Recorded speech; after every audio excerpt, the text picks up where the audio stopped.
முக்கியமானதுன்னு நான் சொன்னேன்னா, மென்ஸ்ட்ரல் ஹெல்த்தும் அதை பத்தின அவேர்னஸ் வந்து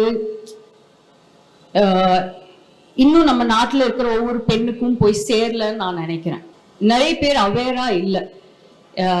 இப்போ இதுக்கு முன்னாடி பேசின கோபிநாத் சாரா இருக்கட்டும், விக்கி சாரா இருக்கட்டும், எல்லாருமே அவங்க எக்ஸ்பீரியன்ஸ் சொல்லிட்டு இருந்தாங்க. அவங்க வீட்டில் எப்படி இருந்திருக்கு, எப்படி நம்ம வேற வேற பேர் வச்சு வந்து ஒரு சானிட்டரி நாப்கினை வந்து நம்ம வந்து சொல்றோம், எனக்கு அது வாங்கிட்டு வாங்கல, இது வாங்கிட்டு வாங்கல அப்படின்னு நம்ம சொல்றோம். எப்பவுமே நம்ம எந்த சானிட்டரி நாப்கினோட பேரு நம்ம வந்து இது வரைக்கும் எடுத்ததும் கிடையாது, சானிட்டரி நாப்கின்னு சொன்னது கிடையாது. இன்னைக்கு நம்ம ரொம்ப தைரியமா ஒரு மேடையில வந்து இவ்வளவு ஆண்கள், நம்ம இவ்வளவு பேரு பெண்கள் எல்லாரும் தைரியமா சானிட்டரி நாப்கின் அப்படின்னு நம்ம சொல்றோம்.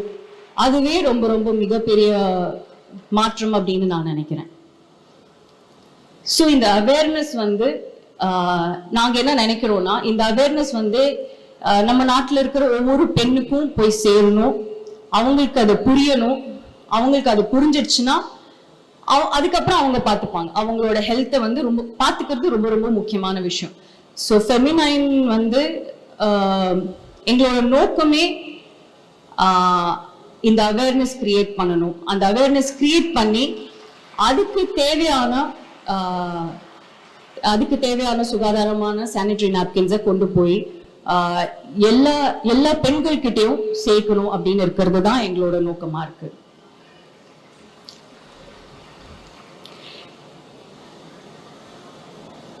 ஃபெமினைன் சானிட்டரி நாப்கின்ஸ் வந்து முழுக்க முழுக்க பெண்களோட ஆரோக்கியத்தை நம்ம ஃப்ரண்ட்ல வச்சு பண்ணியிருக்கிற ஒரு ப்ராடக்ட். இதுல பிசினஸ் இருக்கிற, இப்ப விக்கி சார் சொன்ன மாதிரி பிசினஸ் இருக்கிறது ரொம்ப